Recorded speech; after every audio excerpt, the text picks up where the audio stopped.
अस्सलाम वालेकुम, मेरा नाम डॉक्टर नियाज़ एम बख्तियार है।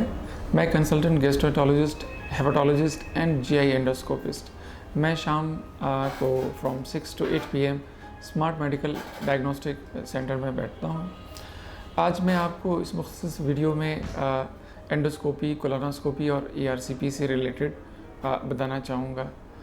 एंडोस्कोपी बेसिकली एक आला है, रबर की ट्यूब पे एक छोटा सा कैमरा लगा होता है जिसको मुंह के ज़रिए डाल के हम फूड पाइप, खुराक की नाली और फिर मैदे और फिर छोटी आंत का एक हिस्सा उसको हम मुआयना करते हैं, जो हमें डायरेक्टली एक स्क्रीन पे हम देखते हैं कि अंदर क्या कोई बीमारी, कोई पैथोलॉजी, कोई ज़ख़म, गॉड फॉरबिड कोई ट्यूमर, कोई चीज़ एबनॉर्मल तो नहीं है। ठीक है, ये काफ़ी एडवांस हो गई अब ये जो एंडोस्कोपी है, और बहुत कॉमन हो गई है। ठीक है, एक ज़माना था जब ये बहुत रेयरली परफॉर्म किया जाता था और कम जगहों पे अवेलेबल हुआ करता था, लेकिन वेस्ट में इसका इस्तेमाल काफ़ी ज़माने से है और हमारे यहाँ भी अब इसका इस्तेमाल काफ़ी हद तक आम हो गया है।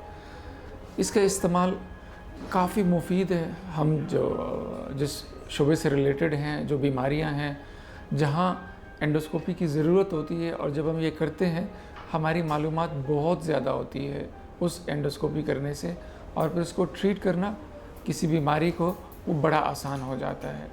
तो आई वुड रिकमेंड कि अगर किसी को कोई बहुत पुराना मैदे का मसला हो, किसी को डायरिया पुराना हो, तो वो इस हवाले से कंसल्ट कर सकता है। दूसरी बात जिसकी हम करेंगे वो है कोलोनोस्कोपी।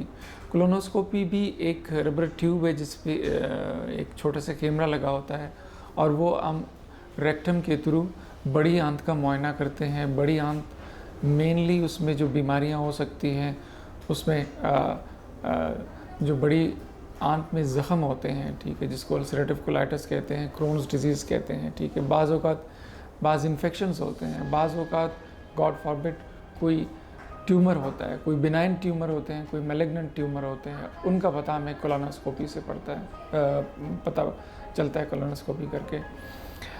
ऐसे लोग जिनको काफ़ी अरसे से पखाने के रास्ते खून आ रहा हो, उनका वज़न कम हो रहा हो, या उनकी फैमिली में किसी को कोई कॉलन कैंसर हो, तो ऐसे लोगों को ज़रूर रुजू करना चाहिए। कोलोनोस्कोपी भी एक आजकल के दौर में आम प्रोसीजर है और कोई बहुत ज़्यादा इसके साइड इफ़ेक्ट्स वगैरह भी नहीं है, and it's done very easily. जो तीसरी चीज़ मैं बताना चाह रहा हूँ वो है ERCP। ERCP बुनियादी तौर पर एंडोस्कोपी की तरह का ही प्रोसीजर है। हम मुंह के ज़रिए एक कैमरा डालते हैं, उसमें ये होता है कि हम छोटी आंत में जहाँ पे जिगर से जो नाली आती है, लबलबे से जो नाली आती है, जो मिल के छोटी आंत में उनकी सीक्रेशंस आती हैं, उस नाली का मुआयना करते हैं। ठीक है, जिसको हम CBD कहते हैं। कॉमन बाइल डक्ट का मुआयना करते हैं। ठीक है, उसके ज़रिए पैंक्रियाटिक डक्ट का मुआयना करते हैं, और उससे आगे इंट्राहेपेटिक डक्ट्स होती हैं। ठीक है, बाज़ औक़ात ये होता है कि ये जो CBD है, हमें पता है हमारे ख़ित्ते में, हमारे हिस्से में, दुनिया के जो है काफ़ी सारे लोगों को गाल स्टोन्स होते हैं। बाज़ औक़ात ये गाल स्टोन्स जो पित्ते की पथरी है, ये स्लिप होके उस CBD में आके फंस जाती है। उसकी वजह से लोगों को जॉन्डिस हो सकता है। ठीक है, उसकी वजह से लोगों को इन्फेक्शन और बुखार और तकलीफ़ हो सकती है।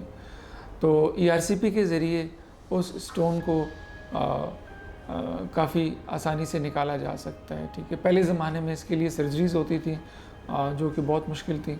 अब इसमें जस्ट आप एक एंडोस्कोपी की, जिसको हम ERCP कहते हैं, उसके ज़रिए आप ये करके इस पथरी को निकालते हैं। इसके अलावा जहाँ ज़रूरत होती है, अगर CBD तंग हो जाए तो आप स्टेंटिंग करते हैं। ठीक है, तो ये जो 3 मॉडलिटीज़ हैं, एंडोस्कोपी, अपर जी एंडोस्कोपी, लोअर जी एंडोस्कोपी, जिसको कोलोनोस्कोपी कहते हैं, ERCP, ये तीनों हमारे पास अवेलेबल हैं।